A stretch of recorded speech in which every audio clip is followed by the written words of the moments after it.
You are welcome to HN What's Your Say? The #1 listening show where we discuss real issues with real people like you. We are still featuring R. Kelly. Real name Robert Sylvester Kelly.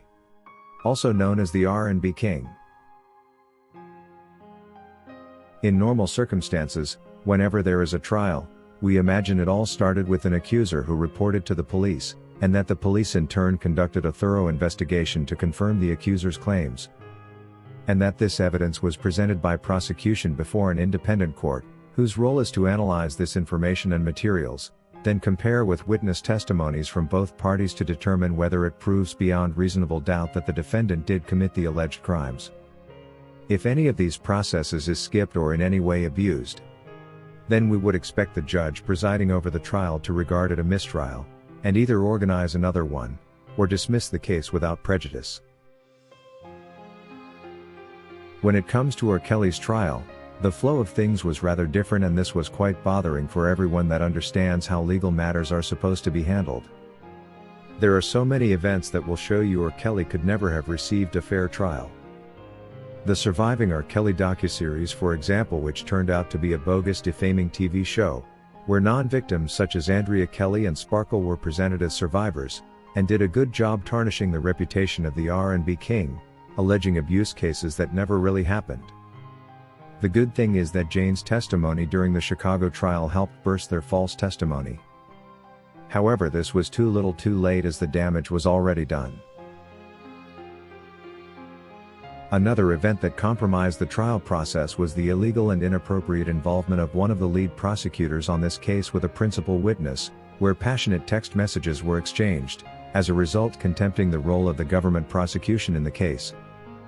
This, together with another illegal move when the prosecutor played cop and got involved in the gathering of evidence from a renowned anti-Kelly journalist Jim DeRogatis, using a disposable email that was later automatically deleted.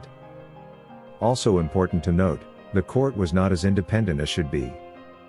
R. Kelly walked into the New York court already predetermined guilty, and not innocent to be proven guilty as should be. This is the reason he was technically denied bail for a whole 3 years. Who keeps a suspect inside for 3 years unless their mind is made up that the person is guilty? Even attempted murder and second-degree murder suspects will no longer be detained in certain states according to the recent revisions of anti-crime operations. But this one man, R. Kelly, who is being accused by individuals who on record have lied to the court under oath before, was detained for almost 3 years without trial. I have never seen prejudice in its making like in this particular case against the R&B King. All these wrong moves made by the government to try and predetermine R. Kelly's fate was completely wrong.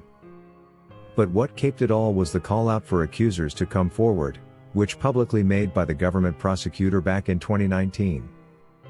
Who knows, maybe the purpose of the 3-year detention was to enable them freely recruit witnesses to speak against the R&B King. She literally did ask people to come and get recruited for the job of taking down the R&B King, like there was a reward attached to it.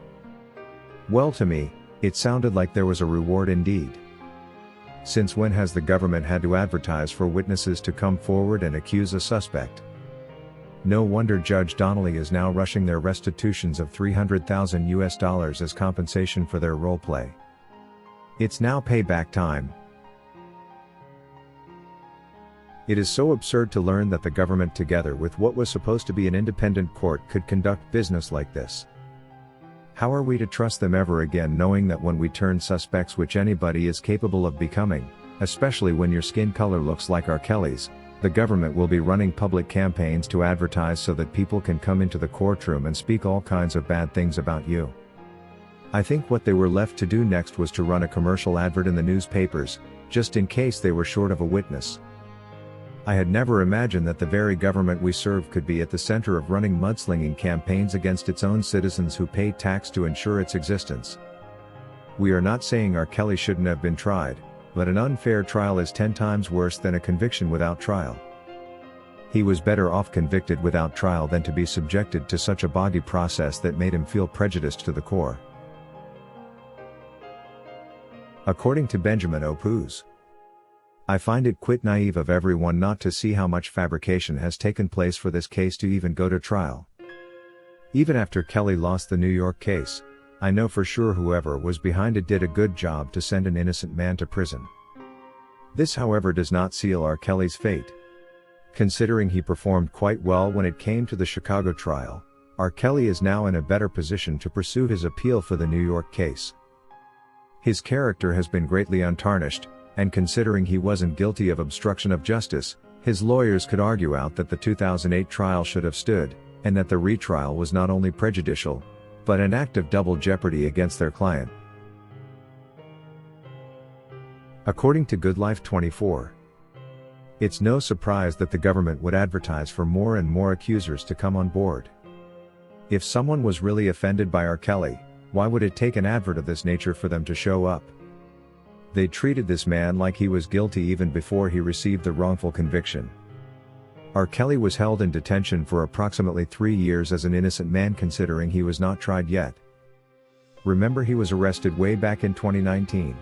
They could have granted him bail or placed him on house arrest and had him wear an ankle monitor if they were afraid he was a flight risk like they suggest. The United States is not a backward country out there that lacks the technology to ensure a suspect does not leave the country. His rights were definitely violated, and this was so wrong. According to Spontaneous Girl, I find it hard to believe that any of these women were chained up and held against their will like they suggest, and yet there is testimony that they were able to go shopping and make calls with their phones. If they were being held hostage like they suggest, this wouldn't have happened. The entire process was fraudulent and only intended to corner the R&B king, and to make him look guilty yet an innocent man. That is all we had for you today on HN What's Your Say? To keep updated whenever we post a new video, subscribe to this channel now. Also remember to hit the bell icon and enable notifications. And feel free to share your opinions with us in the comment section below, and let us know if you would like us to publish your views in our next release. We value all our subscribers' opinions.